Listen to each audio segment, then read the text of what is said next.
Hare Krishna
Krishna Krishna हरे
शहंशाह की आज आरती बड़े प्रेम और श्रद्धा से उतारे।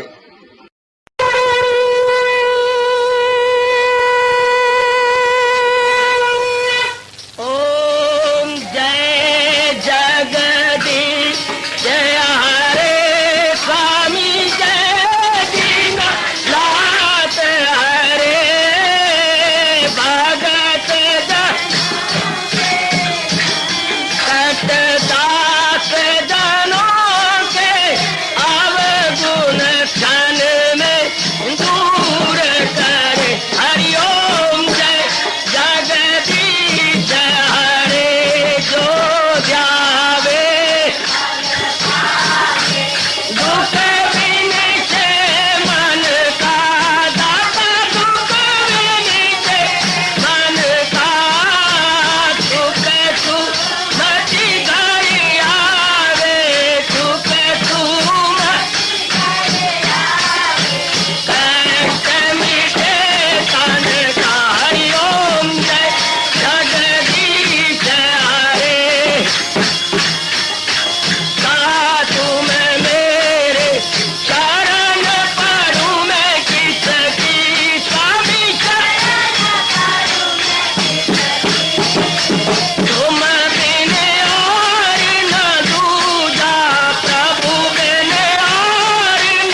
भवन्तु सुखिनः सर्वे सन्तु निरामयाः सर्वे भद्राणि पश्यन्तु मा कश्चित् दुर्भाग् भवेत्। हरि ओम शांति शांति शांति। ओम प्रभु इसलिए भगवान कृष्ण की जगत गुरु भगवान कृष्ण महाराज की।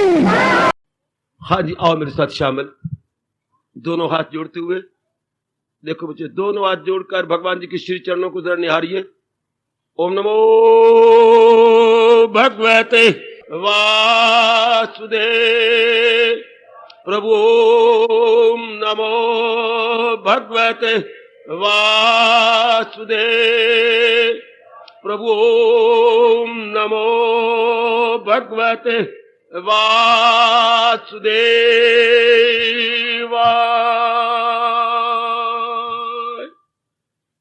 कृष्णाय वासुदेवाय हरिये परमात्मने प्रेरणात् क्लेश नाशाय गोविंदाय नमो नमः। गोविंदाय नमो नमः। वसुदेव सुतम देवम कंसानूरमर्दनम देवकी परमानंदम कृष्ण वंदे जगत गुरुम। कृष्ण वंदे जगत गुरुम। श्री कृष्ण शरणौ मम। श्री कृष्ण शरणौ मम। श्री कृष्ण शरणौ मम। जो आपके साकार पर इतना भी श्रद्धा नहीं करते, निराकार की तरफ झुके हुए हैं, निराकार की तरफ फैले हुए हैं, तो मेरे मालिक उनका आसान कौन सा है? तुम्हारा जी जवाब दे दिया था, आसान तो साकार वालों का मार्ग है। अब रही निराकार का, अब मेरे भगवान जी इसके बारे में उत्तर देने जा रहे हैं। निराकार की बात यानी गॉड विदाउट फॉर्म जब भी समझा या समझाया जाएगा तो भगवान जी की ये बड़ी कृपा है मेरे बुजुर्गों, मेरे बच्चों, मेरी माताओं, मेरी बेटियों, कि महाराज जी बड़ा अच्छा तरीका तैयार करते हैं दृष्टांत दे करके। ध्यान देना, ऐसे दृष्टांत देती है जो हमारी रोजमर्रा नजरों के सामने आते हैं। दृष्टांत से कभी उन्हीं का मजा आता है जो हमारी आंखों के सामने आए और आकर के फिर हमें हमारी समझ में आ जाती है। ऐसे दृष्टांत दे जो हमारी आंखों के सामने ना आए तो फिर समझना मुश्किल हो जाएगा। तो भगवान जी ऐसे दृष्टांतों को सारा लेती हैं जो हमारी आंखों के सामने हो और हम समझने में कामयाब हो जाती है। जैसा कि आज मैं नामकरण पे जा रहा हूं। महाराज जी ने इस अध्याय का नाम रखा है क्षेत्र क्षेत्रज्ञ विभाग योग। अब खेत का शाब्दिक अर्थ होता है फील्ड, अर्थात जहां किसान काम करता है। क्षेत्र का मतलब है खेत जिसमें खेती बोई जाती है, जिसमें फसल उगाई जाती है, जिसमें नाना प्रकार के खाने योग्य उपज होती है, उसको हम खेत कहते हैं। ठीक, ये हो गया खेत। अब खेत का जो अर्थ है बता दिया, लेकिन नहीं, लाक्षणिक अर्थ है। खेत का असली अर्थ है शरीर, बिल्कुल खेत की तरह है। शरीर हमारा बिल्कुल खेत की तरह है। अब खेत कितना ही बढ़िया क्यों ना हो, कुछ काम का नहीं अगर किसान अच्छा ना हो। हमारे यहाँ कहावत मशहूर है, खेती साइयां तेती। खेती तभी सोना उगलेगी जब साईं अपनी जान मारेगा, जब साईं अपनी ओर से जुटेगा, लगेगा, अपने आप को बढ़ाएगा, तब ये बात बन सकती है, तब हम इसमें कामयाब हो सकते हैं, नहीं तो नहीं। अब क्षेत्रज्ञ आगे कुछ शब्द आता है, खेत को जानने वाला किसान। दृष्टांत देखिए जरा, खेत और खेत को जानने वाला किसान। अब ये दो शब्द आए, बिल्कुल ठीक। क्षेत्रज्ञ या किसान जान मारता है, क्या खेत के बनाने में, क्या उसके अच्छी फर्म का बीज डालने में, क्या टाइम टू टाइम पानी देने में, क्या उसकी गुड़ाई करने में, निगरानी करने में, तब जाकर के वो खेत बहुत सुंदर प्रस्फुटित होता है, बहुत सुंदर फलता फूलता है, खूब शानदार बनता है, इतना अच्छा नजर आता है, फूला फला हुआ बहुत सुंदर नजर आता है। तो कितनी जान मारी बेचारे किसान ने, तब जाकर के वो खेती को ले सका और अपनी भावना पूरी कर सका और हजारों उसके खाने के काबिल हो सके। आप लाइए घटाइए इधर, खेत शरीर और क्षेत्रज्ञ आत्मा। क्षेत्रज्ञ knower of the field, knower of the field, अर्थात इस फील्ड को जानने वाला। क्षेत्रज्ञ होता जानना, खेत के जानने वाला, अर्थात इस क्षेत्र का स्वामी अर्थात आत्मा, जिसके कारण से ये हमारे बुद्धि मन और तन अपना अपना काम किए जा रहे हैं। ध्यान पूर्वक देना जरा। अब उसी की बदौलत हमारी बुद्धि भी चल रही है, मन भी चल रहा है, तन भी चल रहा है। और जब वो इस खेत को छोड़ देती है आत्मा, हम इसे मुर्दा कह देते हैं। जैसे जिस खेत की तरफ ध्यान न दे किसान, वो कलर वाली बन जाती है, या कुछ भी काम नहीं आती, कुछ भी काम नहीं आती, बेकार पड़ी रह जाती है। अगर किसान उधर ध्यान न दे तो, अगर कृषक उधर नहीं ध्यान देता तो गई, चाहे कितनी बढ़िया खेत क्यों ना। इसी प्रकार जिस तरफ आत्मा ध्यान न दे, वो खेत चाहे जवान हो, चाहे वो बालिक का हो, चाहे वो प्रौढ़ अवस्था का हो, भले वो वृद्ध अवस्था का हो, खत्म हो गया। किसी भी अवस्था का शरीर क्यों ना हो, जब इसे क्षेत्रज्ञ अर्थात आत्मा त्याग कर देती है तो रखने योग्य नहीं होता। अब भगवान ने ये दृष्टांत हमारे सामने दिया। अब निराकार की बातें समझाने जा रही है। अब स्पष्ट नजर आ गया संसार में दो चीजें काम कर रही हैं, खेत और क्षेत्रज्ञ, अर्थात जड़ और चेतन, अर्थात स्थावर और जंगम, अर्थात मूवेबल इमूवेबल, अर्थात मैटर प्लस एनर्जी। जिसे आज का साइंसदान कह रहा है मैटर और एनर्जी, ये दो चीजें ऐसे मिली पड़ी है मेरी बातों बच्चे बुजुर्गों और भाइयों, कि इसको डिस्टिंग्विश करना भी किसे विरले के वक्त की बात है। जड़ चेतन नजर आता है। अभी ये शरीर हमारा जड़ है और आत्मा इसमें चेतन है। जैसे मैटर और एनर्जी होती है, हम देखते हैं जैसे हमारी मोटर बिल्कुल जड़ है, पर बिजली के करंट से कितनी उसमें चेतनता आ जाती है और कितनी भारी भरकम मशीनरी को चलाने में कामयाब है। कल ही मैं कह रहा था कितनी शानदार चल पड़ती है बिजली के कारण से। इसी प्रकार ये हमारी मशीनरी, ये बहरे रूप में जो शरीर है, कितना काम कर रहा है दिन रात भगवान की शक्ति की बदौलत। कितना बढ़िया काम हो रहा है महाराज जी की शक्ति के प्रताप से, महाराज जी शक्ति के कारण से कितना बढ़िया काम होता है। Very nice. तो लेकिन ऑल एंड ऑल डिपेंड करता है आत्मा पर। तो अब चारों तरफ हम देखते हैं, जहां भी हमें नजर आती है संसार या दुनिया नाम और रूप का है। दुनिया की सबसे अच्छी बढ़िया तारीफ जो हिंदू धर्म में की गई है, नेम प्लस फॉर्म, नाम जमा रूप, इसम और शक्ल। जिधर भी नजर मारेंगे शक्लें हैं, उनका कोई नाम भी है। जहां भी कोई नजर आएगा कुछ शक्ल नजर आएगी मेरी बेटी, हाँ नाम भी उसका होगा, ठीक है, शक्ल भी है नाम भी है, दोनों है, ये साथ साथ चल रही है, शक्ल और नाम, शक्ल और नाम, बिल्कुल ठीक है, अपना अपना काम की जा रही है, बिल्कुल ठीक है। अब लेकिन शक्ल और नाम जो दुनिया बनी हुई है, इसके अंदर भी नजर मारने पर देखा एक जड़ है एक चेतन है। अब जैसे वृक्ष हमारी सेवा कर रही है, बैरी रूप में जड़ है, अब बढ़ रही है, तरक्की कर रहे हैं, इसमें चेतनता है। और जब ये चेतनता इनको छोड़ देती है तो बस ये काटने योग्य हो जाती है, नीचे से ऊपर तक हरियाली खत्म, सब के सब सुखमुख हो जाते हैं, सब नीचे से ऊपर तक हम देखती है, जड़ से चोटी तक सब सूख जाते हैं, बिल्कुल ठीक। इसी प्रकार चारों तरफ देखने पर जब भी आप नजर मारे, हमारे पास पशु वर्ग है, हमारे पास बृहस्पति वर्ग हो गया, हमारे पास मनुष्य वर्ग है, ये जिधर भी देखे हमारे पास देव वर्ग है, जितने भी हम वर्ग लेते हैं इन सारे में वही शक्ति काम करती है, जड़ और चेतन की। अब एक बात और गौर करने योग्य है, यहाँ जड़ अपने आप में स्वतंत्र नहीं, जड़ अवलंबित है आत्मा पर, यानी मैटर अवलंबित है, इंटरली डिपेंडेंट अपॉन आत्मा, इंटायरली डिपेंडेंट। अपने आप में मैटर कोई काम नहीं कर सकता, चाहे मैटर कितना ही कीमती क्यों ना हो, चाहे मैटर कितना ही जड़ चीज कितनी शानदार क्यों ना हो, अवलंबित जो हुई, डिपेंड जो करती है शक्ति पर। इसका मतलब जो वस्तु जिस पे डिपेंड करे, हाँ वो स्वतंत्र नहीं होती, जो वस्तु जिस पे डिपेंड करे वो स्वतंत्र नहीं होती। स्वतंत्र तो आत्मा है, स्वतंत्र आत्मा जो स्वतंत्र होती है वही सब कुछ होती है।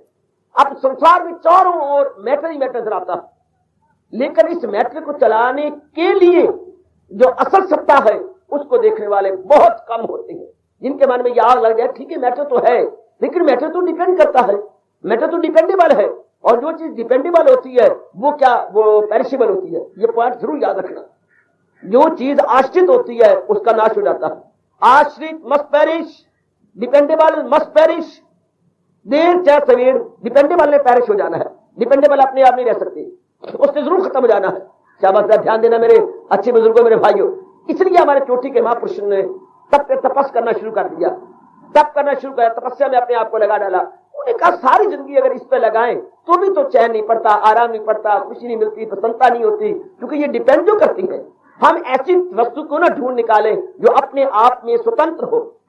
हम भी यही करते हैं कि भाई कोई ऐसा काम करना चाहिए जो दूसरे पर डिपेंड ना करे, क्योंकि हमारे यहाँ ये कहा जाता है पराधीन सपने सुख नहीं।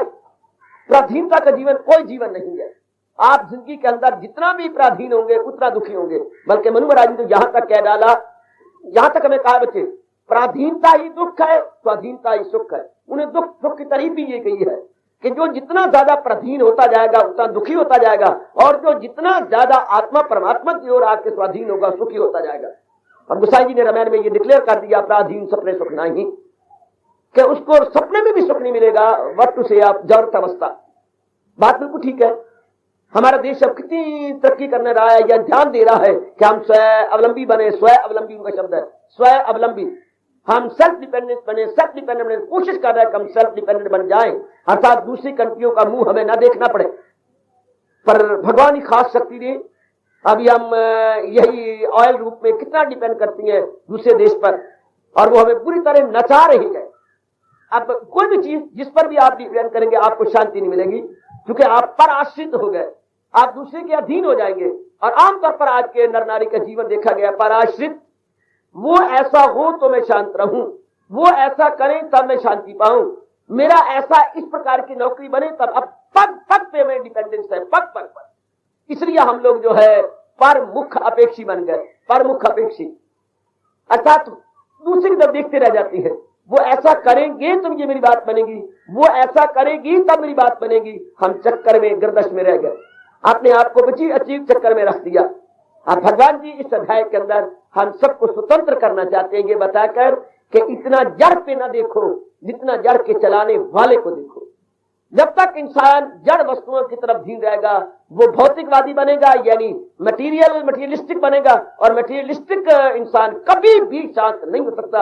आजकल पढ़े लिखे बच्चों जरा विचार कर लो, जरा ध्यान दिलो में चीज। जितना हम बारी रूप में मेटेरियलिस्टिक बनेंगे या भौतिकवादी बनेंगे या मादा प्रस्त बन के मादियत की तरफ अपने आप को लगाएंगे, हमेशा ही हमारा मन बेचैन बेकरार रहेगा। आज के जमाने में पढ़ लिखों में जो इतनी बेचैनी बेकरारी नजर आती है उसका एक ही जवाब मैं दूंगा, हम लोग ज्यादा से ज्यादा यानी मैक्सिमम डिपेंड कर रहे हैं इसी मैटर पर। और मेटेरियलिज्म जो इतना बढ़ गया है ये कभी भी जीव को शांति दे सकता। आप पूछेंगे क्यों? मेटेरियलिज्म चाहे अमेरिका में हो, चाहे रूस में हो, चाहे चाइना में हो, चाहे किसी भी छोटे बड़े कंट्री में क्यों ना हो, हमारा देश भी इन बेवकूफों को निकल करने लग गया। इस पर डिपेंड करने से क्या होगा? ये है चेंजेबल, और जो चीज चेंजेबल होती है वो पेरिशेबल होती है। आज का इंसान विचार नहीं करता। अब जब चेंजेबल पेरिशेबल होगी तो जीव को परमानेंट हैप्पीनेस मिल नहीं सकती। कभी स्टेट भी लगा ले, अमेरिका कोई शांत है या कोई रूस शांत है, क्या चाइना शांत है? अशांत हुए पड़े हैं बहुत बुरी तरह, क्योंकि मैटर पे डिपेंड करती है। वो अब मैटर के बनाने वाले को पर विश्वास ही नहीं करते, वो देखते ही नहीं है कि कोई मैटर को बनाने वाला भी चाहिए। जब हमें कोई चीज नजर आती है, क्रिएशन नजर आएगी, तो उनको क्रिएटर का ख्याल ही आता। मुझे बड़ी हैरानी नजर आती है जब आपको हम नन्हे मुन्ने बच्चे देखते हैं तो नजर आते हैं इनके माँ बाप भी होंगे, इनके जनरेटर भी होंगे, इनको पैदा करने वाले भी होंगे। किसी भी चीज को हम देखते हैं तो उनका प्रोडक्ट भी तो होना चाहिए, प्रोडक्ट ऑफ ये जितनी भी हमारी है जनरेशन, तो आखिर जनरेटर कौन है? तो जितनी भी ये प्राणी पदार्थ है, ये बेवकूफों को ख्याल ही नहीं आ रहा, दुनिया को हैरान कर डाला। इनको ये इधर ध्यान नहीं लग रहा कि इनके बनाने वाला कौन। छोटी चीज पर लिखा होता है made of India, made of America, USA, made of China. छोटा सा पेन पर भी लिखा हुआ और पेन के ऊपर कि made of China, made of India, ये हिंदुस्तान में बनी, ये चाइना में बनी गई। तो इतनी बड़ी चीजें किसी द्वारा नहीं बनी गई, ऑटोमेटिकली जो है प्रोडक्टेड गलत, ऑटोमेटिकली जनरेटेड गलत। कोई ना कोई बनाने वाला बैकग्राउंड में जरूर चाहिए। और जिसने इतना गजब का शरीर बनाया है, चंद ब्लड से, चंद खून के कतरों से इतना गजब का शरीर बना, तो उसकी लियाकत के क्या कहने। वो कितना शाना और दाना होगा जिसने हमारे शरीर को बनाया है। अगर कभी मन में आए कि चमत्कार किसे कहती है, तो हमारे माँ कुछ कहती है शरीर की बनावट ही एक जबरदस्त मिरेकल है, एक जबरदस्त चमत्कार है, एक जबरदस्त जो है मोइजा है। उर्दू में कहती है मोइजा। भगवान का जबरदस्त चमत्कार या मोइजा, ये मिरेकल क्या है? शरीर की बनावट। अंदरू बरू अगर हम देखें, हम जरा शारीरिक विज्ञान या फिजियोलॉजी का स्टडी करें, मुंह में उंगलियां ले लेकर के हमें हैरान होते रहते हैं कि है खोपड़ी बनाने वाले तेने गजब ढा दिया। फिर आगे सिस्टम चलाने वाले फेफड़े हमारे, फिर आगे रगे, नाड़िए, रेशे, कमाल, फिर हमारी जो है गुर्दे, फिर हमारे बाहर के अंग, एक एक अंग की स्टडी करें, गजब हुआ पड़ा किस तरीके से मेरे बालक ने चला रखे हैं। जरा मेरे कहने पर आप शारीरिक विज्ञान जरूर पढ़ना, यानी फिजियोलॉजी जरूर स्टडी करना। कितनी गहराई में इंसान जा रहा है फिजियोलॉजी लेने में, और कितनी बनाने वाले क्या कमाल कर दिया। कहां से नाड़ी ली है और कहां ले जा रहे हैं, और किस तरह खून बन रहा है, निचले से किस तरह नीला खून आता है और फेफड़ों से लग लग करके कितना लाल बन जाता है। ये किसका इशारा है? आज बड़े बड़े साइंटिस्ट, बड़े बड़े डॉक्टर हार गए।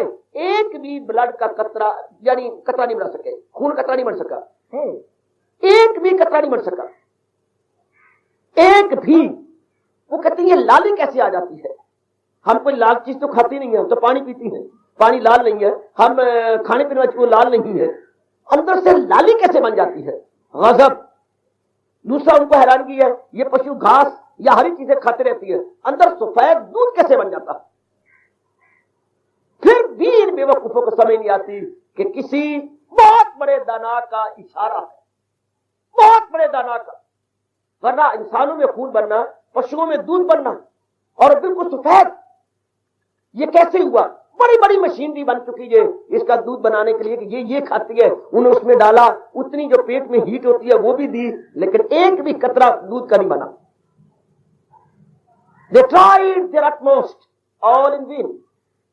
तो ये सारी बातें हैरानगी में डालने वाली है और हमें आस्तिक बनाने वाली है कि इस मैटर के अंदर और मैटर को मेंटेन करने की इतनी ताकत, हम लोग खाया पिया अंदर डाल दिया और डालने के बाद वो जो जड़ नाड़ियां हैं वो उसके संग लग लग लग लग के उसमें से खून बना रही है, उसमें से हड्डियों को ताकत जा रही है, मांस को ताकत जा रही है, रुबावली को ताकत जा रही है। कमाल है, उसी में से खून बन रहा है, उसी में से वीर्य या सीमन इंसान का बन रहा है और फिर बाकी चीजें पेशाब और फुजला बन के बाहर गिर रही हैं। ये क्या हो रहा है? इतनी बड़ी फैक्ट्री दिन रात चल रही है, इतनी बड़ी फैक्ट्री कौन चला रहा है? इसके पीछे आत्मा। ये हर हालत में जीव को, चाहे आज माने चाहे देर से माने, जितना देर से मानेगा जलील होगा, खराब होगा, बर्बाद होगा। आप अपनी किस्मत को बहुत सराहिएगा। हमें बड़ा भारी गौरव है, हम हिंदुस्तान में पैदा हुए हैं और उस पे तुर्रा ये हिंदू धर्म में पैदा हुए हैं और उस पे भगवान की बड़ी कृपा ये कि हम आस्तिक बन के पैदा हुए हैं। हम आस्तिक हैं, हिंदू घराने में पैदा हुए हैं जहां इतना चोटी का धर्म है हिंदू धर्म, जहां एक एक बात की बड़ी बारीकी में उतरे हैं। माइन्यूट स्टडी हमारे ऋषियों ने की है। अब जैसे मैं विषय ले रहा तो कमाल है, जड़ और चेतन का इतना भारी वर्णन गुसाई जी ने तो रामायण भी यहीं से शुरू किया है। जड़ चेतन गुण दोष में विश्व कीनी करतार, संत हंस गुण गही पह पर हरिवारी विकार। क्या भगवान की ओर जाने वालों नेक बख्त जीवो, पहले भगवान की ओर जाने से पहले भगवान की दुनिया को निहार लो, पहले इसको देख लो। जब हम दुनिया को देखती हैं तो दो चीजें काम कर रही हैं। क्या? जड़ चेतन। भगवान ने जड़ और चेतन के मिलाप से दुनिया बनाई है। जड़ चेतन गुण दोष में विश्व कीनी करता, इस संसार को करतार परमात्मा ने जड़ और चेतन के मिलाप से बनाया है। बिल्कुल ठीक है। हम अपने शरीर को भी देखते हैं तो शरीर जड़ है और आत्मा इसमें चेतन है, जिसको चलाए फिरती है, भगाए फिरती है, दौड़ाए फिरती है और एक एक अंग से अपना फंक्शन लिए फिरती है। एक एक अंग अपना फंक्शन देने के लिए तैयार है। क्या? परमात्मा के हुक्म के प्रताप से, परमात्मा के हुक्म के अंदर रह करके एक एक अंग काम करता है। आगे कहा गुण दोष में, वो मैं आज लूंगा। गुण और दोष, जड़ और चेतन, इन दोनों को मिला के भगवान ने इतनी बड़ी सृष्टि रच डाली। तो जो महापुरुष होती हैं वो हंस की तरह होती हैं। हंस का स्वभाव है दूध और पानी मिले हुए में से दूध पी लेगा, पानी छोड़ देगा। तो उसकी जो भगवान ने बनाई है चोंच, वो मानो सपरेटे की मशीन है, उसी की नकल की है आज के इंसान ने। जो सपरेटा की मशीन चलती है वो ऐसे सिप सिप कर लेता है, दूध में पानी मिला पड़ा है। वैसे परमात्मा ने भी 3/3 पानी डाला है असल सच्चे दूध के अंदर या खालिस दूध के अंदर, और 1/4 उसमें दूध है। तो जब हम खालिस दूध भी रखती हैं तो वो अपनी चोंच लंबी आगे करके सिप सिप करके दूध ले लेगा, पानी छोड़ देगा। इस तरह कहते हैं कि अगर तू दुनिया में शांति से जीना चाहता है तो राजहंस को सामने रख करके उसके स्वभाव को ग्रहण कर ले। क्या? तू चुप करके चेतन को ले ले, जड़ को छोड़ दे। और इसी तरह गुण को पकड़ ले और गुण को छोड़ता जा, क्योंकि भगवान ने दोनों मिलाए हैं। गुण, जड़ चेतन, गुण दोष, या क्वालिटीज भी है या बैड क्वालिटीज भी है, या पर मैटर भी है, एनर्जी भी है। बदकिस्मती आज के कमबख्त पढ़े लिखे इंसान ने क्या? असल को छोड़ के नकल को ले लिया, गुणों को छोड़ के दोष को ले लिया, चेतन को छोड़ के मैटर को ले लिया। हर इंसान मेटीरियलिज्म में अपने आप को लगा गया और मेटीरियलिस्टिक पॉइंट ऑफ व्यू से सोचने लगा। फिर क्या हुआ? बहुत दुखी। मैंने अभी अभी आपसे कहा जितना इंसान मैटर में जाएगा, मैटर उतना चेंजेबल और पेरिशेबल है। इसकी हैप्पीनेस भी क्या होगी या प्लेजर भी क्या होगा, चेंजेबल पेरिशेबल। इसलिए आज का इंसान हैरान है, एक चीज को आजमाता है, उसको अटेन करता है, उसके बाद सेकंड चीज को अटेन करता है, third one, so on and so fourth, attain करता जाता है, दुखी होता जाता है, अटेन करता है, दुखी होता जाता है और हैरान और परेशान हुआ जा रहा है। काश भगवान इस पे विशेष मेहर करे, मैटर से हट के जरा एनर्जी की ओर चले, अतः जड़ से हटकर जरा जो है चेतन की ओर चले, या दोषों को छोड़कर गुणों की ओर चले। या भगवान ने दुनिया निराली बनाई है, जहाँ एक फूल है दर्जनों कांटे हैं, एक फूल कितने कांटे, एक गुण और कितने अवगुण। या आपको अनेक अधम नीच पुरुष नजर आएंगे और कोई कोई आपको भला पुरुष दिखाई देगा। यहाँ पर आपको थोड़े दिन चांदी नजर आएगी और बाकी सब अंधेरी रात भरपूर नजर आएगी। भले पुरुष बहुत थोड़े, यानी गुण थोड़े हैं, अवगुण बहुत ज्यादा, मैटर आपको बहुत नजर आएगा, एनर्जी इसमें छिपी पड़ी है। लेकिन गोसाई जी कहती है अगर तू शांति से जीना चाहता है तो चेतन की ओर ध्यान कर, अर्थात परमात्मा की ओर ध्यान कर और गुणों की ओर ध्यान कर, तब तो जिंदगी के आराम दिन काटेगा। अब कैसे कर? उन्होंने कहा ले मैं तरीका बताता हूं। उन्होंने रामायण लिख डाली, सारी रामायण इसी के आधार पर है, जड़ चेतन गुण दोष में। अब ये कैसे किया जाए, चेतन को लिया जाए और उधर गुणों को लिया जाए। इधर गीता के कृष्ण ने फिलॉसफी दे डाली, इतना बड़ा फलसफा हमें समझाया, क्या उस चेतन की ओर इंक्लाइंड हो जाने के लिए, चेतन की ओर पूर्ण रूपेण अपने आप को झुका देने के लिए महाराज जी ने हमारे पर बड़ी कृपा कर डाली, बड़ी कृपा कर डाली। क्योंकि हम लोग डिस्टिंग्विश करते हैं, डिस्टिंग्विश बार बार करने लगे, बार बार डिस्टिंग्विश किया, बार बार रियलिटी में नॉन रियलिटी में, यह हमें डिस्टिंग्विश करते हैं, रियलिटी क्या है नॉन रियलिटी क्या है, बार बार हम देखने लगे, बार बार हम विचार करने लगे, तब हमारा मन झुकता है।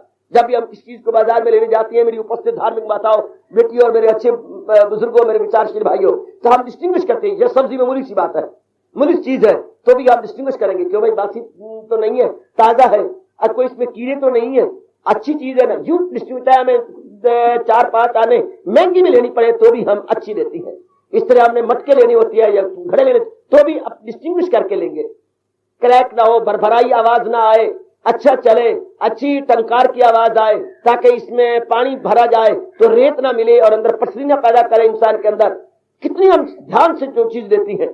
कपड़ा भी ले जाती है तो भी पक्का होना चाहिए, रंग ना इसका फेड हो जाए, फॉस्ट कलर होना चाहिए। कितनी हम डिस्टिंग्विश करते हैं। किसी कॉलेज में बच्चे बेटी को प्रवेश कराना हो तो भी स्टाफ इसमें अच्छा होना चाहिए, रिजल्ट इसका अच्छा होना चाहिए, या मेरे बच्चे मेहनती हो, वगैरह वगैरह। हर बात में हम डिस्टिंग्विश करते हैं। अफसोस की बात ये, संसार में आकर के हमने प्रकृति में डिस्टिंग्विश नहीं किया, प्रकृति में गहराई में नहीं उतरे। जैसे आम जमाना जा रहा है हम वैसे चले गए। पर मैं आपका हितैषी हूं, जरूर कहूंगा, जरूर डिस्टिंग्विश कीजिएगा। अगर बुद्धि का विकास करना है, अगर मैं बताओ ने बुद्धि को खोलना है, तो 13वें अध्याय के अनुसार में डिस्टिंग्विश करना चाहिए। कितनी अच्छी है वो रसोई को मैं अधूरी मानता हूं, जहां सारी चीजें हैं पर उसमें पोना नहीं है, उसमें छाननी नहीं है, मैं उसको अधूरा मानूंगा। आप कैसे करेंगे? कल आपने कई दूध करना है तो छाननी चाहिए, दूध को आपने साफ करना है, दूध को आपने पुनना है तो छाननी कपड़े की चाहिए, या दूसरी आपकी बनी होती है सुंदर छाननी जाली की, वो चाहिए। आपको बात बात में कई चीजें छाननी है। इस तरह जिस बुद्धि में छाननी नहीं है वो बुद्धि नाकस है, वो हमारे साथ वैर कमाती है, वो तो बिल्कुल गंदी बुद्धि। अब आप बिना छाने हुए चाय ले तो क्या एक घूंट भी पी पाएंगे? पत्नियां बार बार आपके अंदर आएंगी। हाय, अच्छा दूध आपका आ गया, अगर रोज छानना चाहिए पुत्र। दूध में विशेष प्रकार के कीटाणु होती हैं, पहले छान के फिर गर्म करना चाहिए। ये नाना प्रकार की बीमारियां इन्हीं से पैदा होती है। पहले उसको गर्म करो, गर्म करके पहले छान लो, छान के फिर गर्म करो। चाहे गैया का है चाहे भैंस, गैया का तो दूध खास कर छाना जाना चाहिए, उसमें बारीक बारीक गैया के बाल गिर जाती है जो हमारे पेट में जाके बड़ी खाई बचाते हैं। छाननी कितनी जरूरत है, बारीक छाननी है। मलमल का कपड़ा हो तो बहुत ही अच्छा, छान लो फिर गर्म कर लो। इसी प्रकार संसार में प्रश्न न करो। भगवान ने गरुड़ मचा के दुनिया पैदा की है, जड़ भी है, चेतन भी है, गुण भी है, दोष भी है। अगर हमारी मुसफ्फा क्लैरिफाइड हमारी जो है बुद्धि होगी तो हम उसमें छानेंगे which is better, which is useful. हम बार बार हार्मफुल, हम बार बार डिस्टिंग्विश करेंगे, बार बार मेरे बच्चे देखेंगे कि इसमें गुण क्या है, दोष क्या है, चेर क्या है, चेतन क्या है, इसमें प्रॉपर क्या है, इम्प्रॉपर क्या है। ये बुद्धि का काम था जिसको इंसान ने पर्दो डाल डाल के खराब कर डाला। और जय महाराज जी ने कहा वो दूसरे अध्याय के अंदर, जायल हुई अक्ल, आप बोले पुत्र आगे, जायल हुई अक्ल आया जवाल। अर्जुन, उस इंसान की गिरावट आई जिसकी बुद्धि खराब, अर्थात वो रसोई बीमारी पैदा करेगी जिस रसोई की जो है छाननी टूट गई है या छाननी इस्तेमाल नहीं होती, वो रसोई गंद मचाएगी, खराब कर देती। छाननी हमें बार बार चाहिए। इस तरह मुसफ़ा अकल, क्लैरिफाइड इंटेलेक्ट या डिस्क्रिमिनेटिव इंटेलेक्ट या अकल सलीम हमें बार बार चाहिए। यही अर्जुन ने इनडायरेक्टली कहा है, खोकर हम अकल सलीम, और आगे कहना पड़ा करने चले हैं गुनाहे अजीम, कि प्रभु हम आला बुद्धि खो करके बड़ा भारी गुनाह करने जा रहे हैं।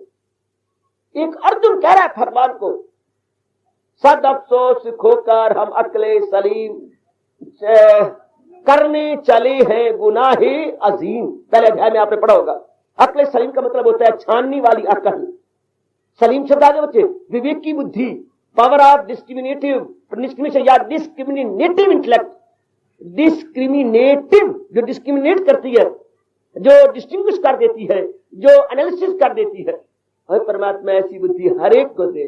और इस देव से सवेरे कहा करो दाता, और दे ना दे पर मुझे आला बुद्धि तो दे, और तेरी मर्जी लेकिन मुझे ये तो दे दे, मैं तो इंसान हूं।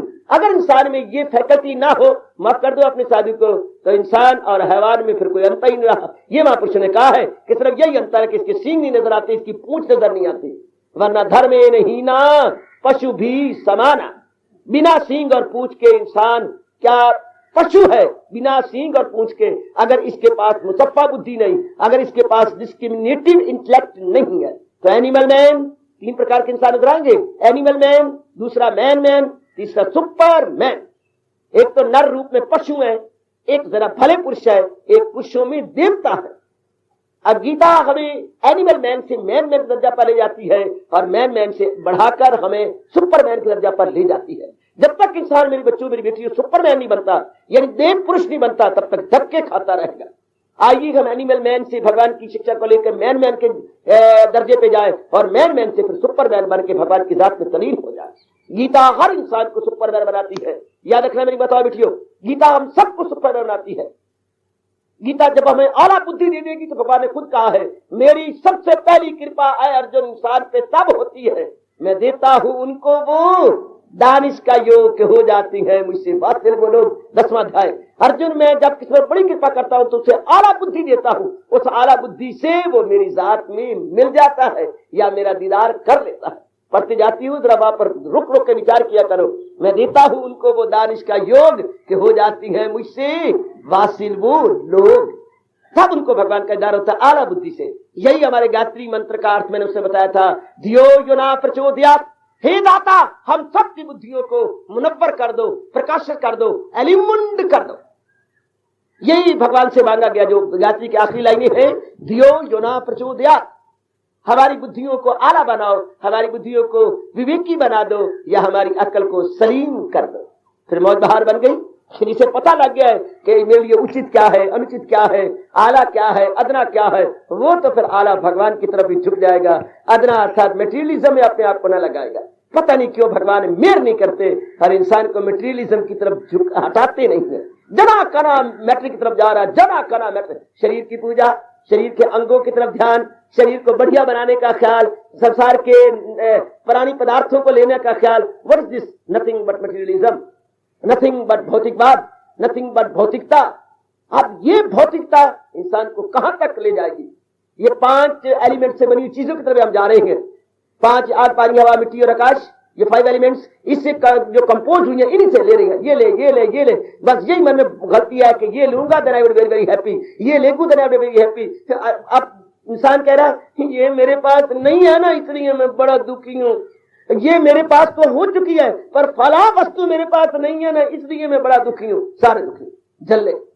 कोई कहता है वो चीज नहीं है तब मैं दुखी हूं, कोई कहता है वो तो मेरे पास है पर फला वस्तु नहीं है तब मैं दुखी हूं। मैटर मैटर मैटर की बातें करता थोड़ा जीव होती है जो कहती है हो या ना हो, आनंद का घर परमात्मा है। जब तक मैं अपने आप को परमात्मा की जात में नहीं ले जाता तब तक मैं शांत हो ही नहीं सकता। तो ये अध्याय यही बताने जा रहा है। क्षेत्र क्षेत्रज्ञ विभाग, विभाग मैंने इसके डिस्टिंग्विश कराएगा।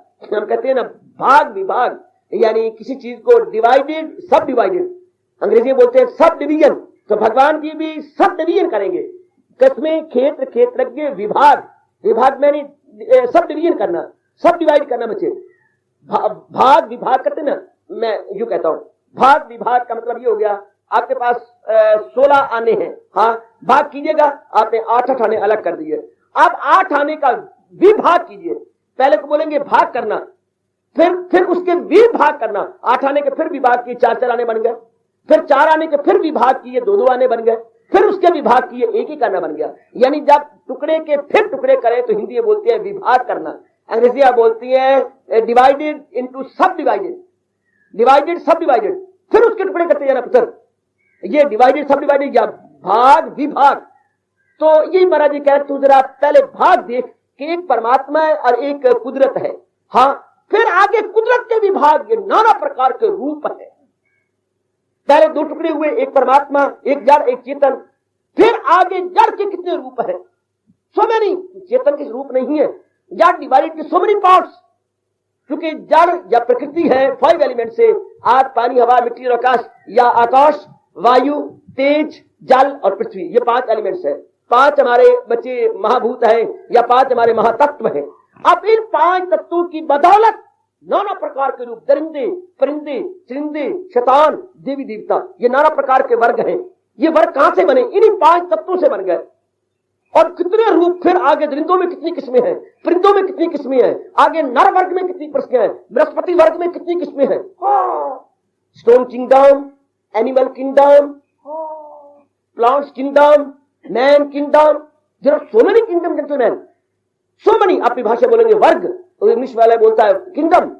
स्टोन किंगडम से चलता हुआ मैन किंगडम में आता हुआ, कितना उसमें एवोल्यूशन है, कितना उसमें डेवलपमेंट हो जाती है। अगर कोई अपनी बुद्धि से विचार करे, कोई मेरी बेटी गहराई में उतरे तो लीजिएगा जरा जड़ वर्ग से और मनुष्य वर्ग तक आइएगा, कितना बीच में विकास है। किस चीज का विकास हुआ? सिर्फ मैटर का विकास हो रहा है।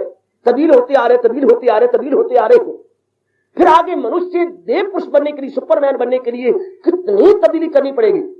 तो भगवान कहते आ मैं तुझे सिखाऊं क्या? क्षेत्र क्षेत्रज्ञ विभाग, जरा इनमें डिस्टिंग्विश तो कर, इनमें तो डिस्टिंग्विश करता रहेगा। जब तो बार बार देखे ये जड़ है, ये चेतन है, जिंदगियां गुजरती है मेरी अच्छी बेटियों, मेरे भाइयों, हम कभी डिस्टिंग्विश करते नहीं है। हमने मैटर को ही सब कुछ समझ लिया जो हमारे आंखों के सामने है कि यही सब कुछ है, ये सब कुछ नहीं है।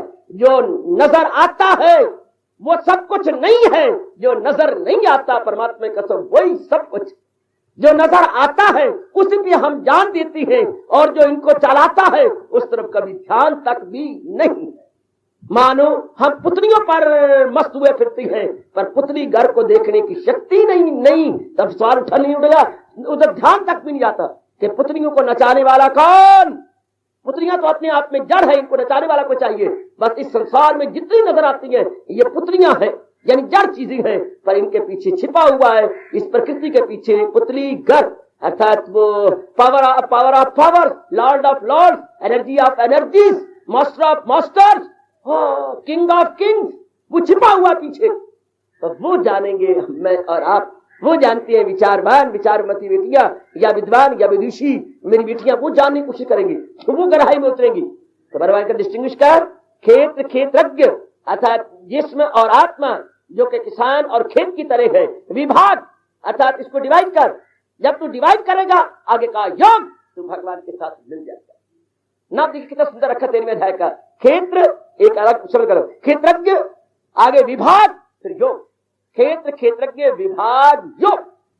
योग मैंने to join, to associate, to meet. जब भी हम यूं देखेंगे मिल जाएंगे।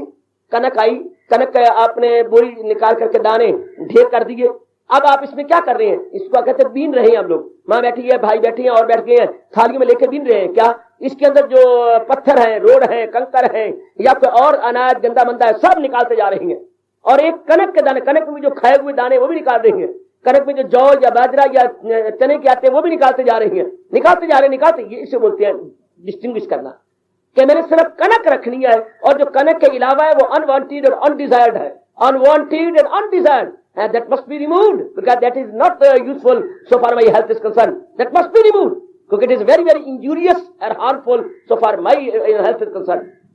हम उसे इंजूरियस कहेंगे, हार्मफुल कहेंगे कि ना ना ना ना ये तो अत्यंत हानिकारक है, इसको मैंने निकालना है।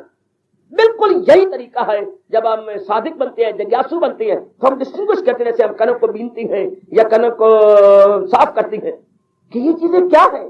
शरीर है, अंदर मन है, बुद्धि है, लेकिन ये तीनों तो पर आत्मा पर डिपेंड कर रही है। तो हम अलग करते जाएंगे। फिर शरीर में कितने अंग हैं और अंदर बाहर कितने अंग हैं, मन में कितने विचार हैं, बुद्धि में कितने निर्णय हैं। ओ जेंटलमैन कमान, ओ मेरी अच्छी बेटी, शरीर में कितने अंग और अलग अलग फंक्शन, और मन में कितने विचार, उथल पुथल, तरंगे कितनी उठती हैं, और बुद्धि में कितने निर्णय। ये 3 स्टेशन भगवान ने मुझे और आपको दिए हैं, तन मन बुद्धि। देखो साधु कहा ले जा रहा है आपको, तन मन बुद्धि, फिजिकली, मेंटली, इंटेलेक्चुअली। ये तीनों में हलचल कितनी मचती रहती है। दिन रात शरीर में हलचल है कि नहीं, दिन रात मन में संकल्प विकल्प है कि नहीं, दिन रात निर्णय बदलते रहती हैं कि नहीं, दिन रात कभी कोई निर्णय, कभी कोई कितनी तब्दीली आती रहती है। तो भगवान कहती है जरा ध्यान तो दे, इतनी तब्दीली आती रहती है इन 3 स्टेशनों में। हाँ, किसकी ताकत से तब्दीली आ रही है? क्षेत्रज्ञ आत्मा की ताकत से इतनी तब्दीली आती जा रही है। आप अपनी फ्रिज को चलाती हैं, हाँ, ऊपर आपका फ्रीजर है, जहां जम जाती है, कोई दूध रखती है या पानी रखती है तो बर्फ बन जाती है, दूध रखती है तो उसकी आपकी क्रीम बन जाती है, बिल्कुल जम जाती है, आइसक्रीम बन जाती है। तो ओवर दिस, और नीचे चीजें रखती हैं तो कितना बड़ा काम हो रहा है। ये किसके कारण से? फ्रिज के कारण से। फ्रिज में ऐसा हो जाती है, फ्रिज में इतनी ताकत है कि ऊपर की चीज रखो तो ऊपर खाने में तो जम जाएगी, बाकी चीजें इतनी ठंडी रहती है, पानी ठंडा रहता है। जितने भी ईटेबल्स और ड्रिंक वाला जितनी चीजें जो है पड़ी तो ठंडी जाती है। फ्रिज में इतनी ताकत है, गलत। न फ्रिज में ताकत है, न किसी और चीज में ताकत है, ये बिजली की बदौलत है। बाकी तो इक्विपमेंट है ये, और ऐसा ढंग से बना रखा है कि बाहर की वायु अंदर प्रवेश नहीं करती और अंदर ठंडक रहती है। वही बिजली जो हीटर में गर्म है, वही बिजली जो रेडियो में साज है, गीत है, वही बिजली, हाय रब्बा मैं क्या बोलता जा रहा हूं, वही बिजली जो हीटर में गर्म, वही बिजली जो रेडियो में सॉन्ग, वही बिजली जो आपके फ्रिज में ठंडक। What a wonder! ये क्या हो रहा है? कभी सोचा आपने? वही बिजली हीटर में हीट, इक्विपमेंट ऐसे बने पड़े कि उसमें हीट पैदा होगी, और रेडियो ऐसा बना पड़ा है कि उसमें वेव्स पकड़ेगी दिल्ली की या जिस भी आपने लगा दिया, और उसमें सॉन्ग्स आएंगे बिजली की, और वही बिजली जो फ्रिज में ठंडक पैदा करेगी। हाँ, नहीं तो ये इक्विपमेंट पर डिपेंड करता है। एक ही आत्मा जानवर में भी है, उस इक्विपमेंट कैसा है। एक ही आत्मा शैतान में है, उसकी इक्विपमेंट कैसी है।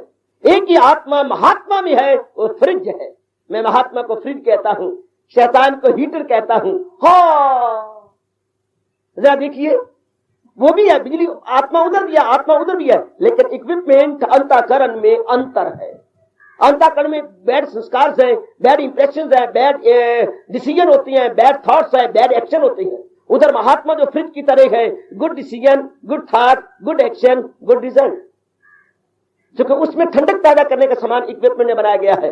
जो उपकरण है अपना फ्रिज का, उसमें सब ठंडक पैदा करेगी। उधर जो उपकरण बनाया हीटर, उसमें सारे कॉइल्स हैं, कॉइल में बिजली आकर के उसको आग बना देती है, लाल हो जाती है, जो आपका जलेबी की तरह इर्द गिर्द कॉइल हुए पड़े हैं।